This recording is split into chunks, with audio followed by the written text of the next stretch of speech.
हर पंचायत की योजना में 3 बात जरूर बनाई जा रही है। पहला कि पंचायत के स्तर पर लोगों के बच्चों के पढ़ने की व्यवस्था अच्छी कैसे की जाएगी। दूसरा, हर पंचायत में 800 से 1200 नए रोजगार के अवसर कैसे पैदा किए जाएंगे। लोगों के दिमाग में जो खेती को लेकर नजरिया है कि खेती खाने का जरिया है, इससे अनाज पैदा करो ताकि अपना और अपने बाल बच्चे परिवार का पेट भरता रहे। कमाने के लिए लोग मजदूरी करने जाते हैं। तो ये योजना बनाने का प्रयास कि बिहार में जो खेती करने वाले लोग हैं उनके लिए खेती कमाने का जरिया कैसे हो, ये एक लक्ष्य है। अगर लोग सही तरीके से वोट कर भी दें, सही लोग चुनकर आ भी जाएं, तो भी बिहार तब तक नहीं सुधरेगा। तो सुधारने का एक नजरिया, एक प्लान, सोचा समझा विजन ना हो। मैं आपके जरिए से आपको और आपके दर्शकों को, बिहार की जनता को बताना चाह रहा हूं कि मैं नया काम कुछ नहीं कर रहा हूं।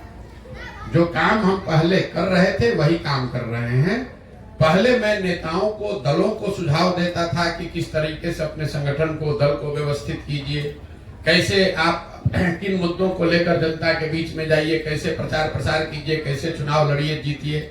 वही काम हम आज कर रहे हैं। फर्क बस इतना है कि पहले दल और नेता के लिए कर रहे थे, अब बिहार के समाज के लिए कर रहे हैं।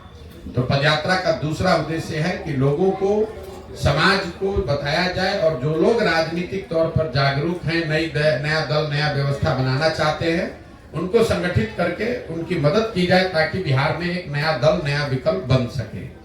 और तीसरा पदयात्रा का जो उद्देश्य है, अगर लोग सही तरीके से वोट कर भी दें, सही लोग चुनकर आ भी जाएं, तो भी बिहार तब तक नहीं सुधरेगा जब तक बिहार को सुधारने का एक नजरिया, एक प्लान, सोचा समझा विजन ना हो। इस पदयात्रा के दौरान एक लक्ष्य ये है कि बिहार के 8,500 पंचायतों का जमीन पर अध्ययन करके, विशेषज्ञों की राय से, लोगों की सलाह से हर पंचायत का एक 10 वर्षीय योजना बनाया जाए ताकि लोग ये देख सके वोट करने से पहले कि उनके पंचायत को अगले 10 वर्ष में विकसित बनाने के लिए जन सुराज के पास क्या योजना है, क्या प्लान है।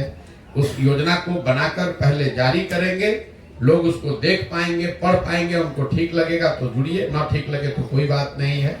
तो पदयात्रा में जो इतना लंबा समय लग रहा है वो इसीलिए लग रहा है कि ये सिर्फ किलोमीटर चलने का मुद्दा नहीं है।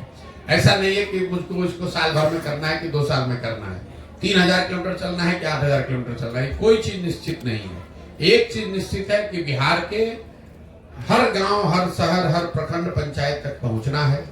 दूसरा चीज निश्चित है कि इन 3 लक्ष्यों की प्राप्ति के लिए गांव गांव जाकर लोगों को जन जागरण के हिसाब से उनको बताना है कि आप अपने और अपने बच्चों के लिए वोट कीजिए। अगर आप नया दल, विकल्प बनाना चाहते हैं तो नया दल और विकल्प बनाइए। और तीसरा, हर पंचायत के लिए एक योजना बने। इस पंचायत की योजना में वहां की स्थानीय समस्याओं का जिक्र हम लोग करते हैं, कैसे उस समस्या का निपटारा होगा ये बताते हैं। लेकिन साथ हर पंचायत की योजना में 3 बात जरूर बनाई जा रही है। पहला कि पंचायत के स्तर पर लोगों के बच्चों के पढ़ने की व्यवस्था अच्छी कैसे की जाएगी।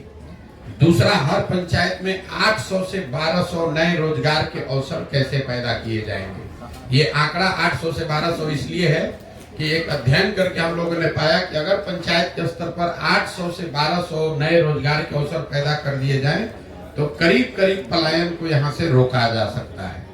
और तीसरा, हर पंचायत में जो खेती अभी हो रही है वो खेती जो खाने वाली खेती है, इसको कमाने वाली खेती में कैसे तब्दील किया जाए, कैसे लोगों को खेती से आमदनी हो। क्योंकि बिहार में आज जो खेती होती है ये खाने वाली खेती है। बोलचाल की भाषा में आपने सुना होगा, लोग कहते हैं कि अभी पंजाब से यहाँ लौट कर आए हैं खेती करने के लिए, कमाने के लिए लुधियाना जाएंगे, कोयम्बटूर जाएंगे। लोगों के दिमाग में जो खेती को लेकर नजरिया है कि खेती खाने का जरिया है, इससे अनाज पैदा करो ताकि अपना और अपने बाल बच्चे परिवार का पेट भरता रहे। कमाने के लिए लोग मजदूरी करने जाते हैं। तो ये योजना बनाने का प्रयास कि बिहार में जो खेती करने वाले लोग हैं उनके लिए खेती कमाने का जरिया कैसे हो, ये एक लक्ष्य है। इन लक्ष्यों को लेकर अभी 18 महीने से चल रहे हैं, 1-1.5 साल और लग सकता है, लेकिन पूरी तरीके से दृढ़ संकल्पित हैं। इस काम को पूरे बिहार में करेंगे। करने के बाद लोगों को एक साथ संगठित करके नया दल बनाया जाएगा और उसके बाद आगे की यात्रा, आगे की जर्नी शुरू होगी। अब आपके जो सवाल हैं यात्रा के दौरान के मेरे अनुभव या दूसरे कोई भी आप सवाल करना चाहते हैं तो आप सवाल कर सकते हैं। बहुत बहुत धन्यवाद।